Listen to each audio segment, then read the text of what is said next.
I've been using the Truist Cashback debit card for a few months now, and I signed up honestly because I could get a $400 bonus by setting up my direct deposit and using the debit card. At the time of filming this, that deal is still live. Overall, I'd say it's been a good account. It's got a lot of practical and useful features. The debit card's cashback has been fine, but some of the features and tools are pretty unique, like the fact that you can get a Delta SkyMiles debit card, along with some great security features for those who are particularly worried about that. And that $400 bonus certainly is a nice perk. Well, let me tell you what I think after a few months of usage. I'll break down the pros and cons for you, so let's jump in. Truist really has a lot of great features that I find are super helpful. The security is fantastic and includes some tools that I've never seen before, like the debit card controls. You can literally define what the card can do and what it can't. You can limit your card's transactions to 3 geographic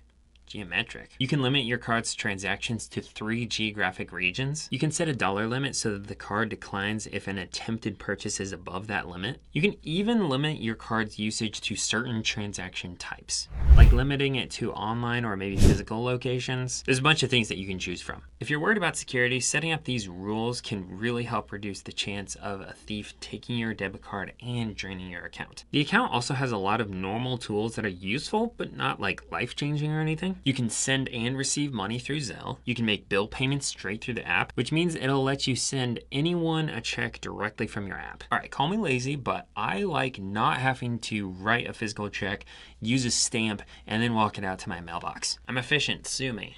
You'll be hearing from my lawyers.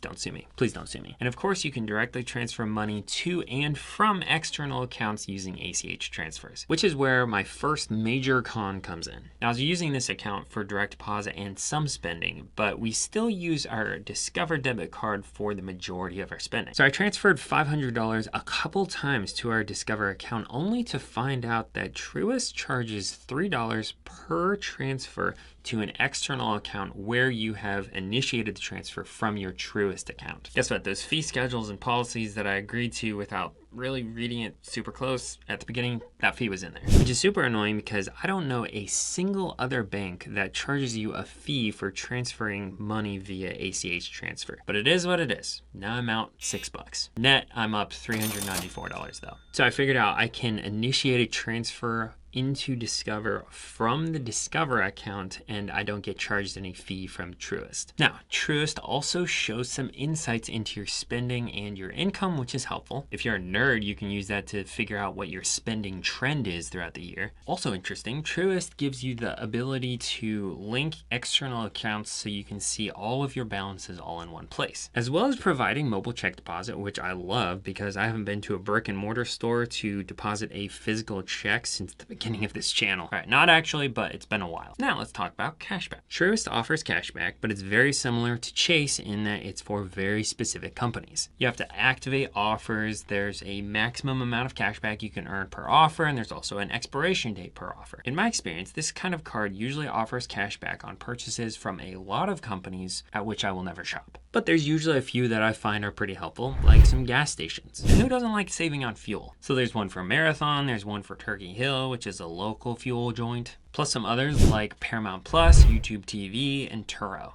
That's pretty much all you have to really get excited about when it comes to cashback with the normal Truist debit card. On the other hand, when you sign up, you can choose which Truist debit card you want for your account. I picked the personal one because it's free, but they also have one that links up with your Delta SkyMiles account, which, don't get me wrong, is sweet. It's the only debit card that I am aware of that actually offers miles as a reward. Here's the double-edged sword to pop this balloon though. First edge, it has an annual fee of $95. Yikes. Now this fee is dependent on the combined balance in your Truist checking, savings, and investment accounts. To the point where if you have over 100 grand combined in all these accounts, then the annual fee for the SkyMiles debit card goes down to $25. Second edge, when I look up the value of each SkyMile, it's crazy low. Now, if you aren't familiar with how miles work that you earn through credit cards or other rewards programs, 1 mile does not equal 1 mile. Basically, it depends on the popularity of the destination that you're flying to, as well as when you're flying. Flying to LA over Thanksgiving is going to cost way more miles than if you just fly there over a random Tuesday in May. So I like to look at the average value of a mile to see how valuable these rewards really are. And basically, you have to spend almost $16,000 with this debit card in order to just break even with the $95 annual fee.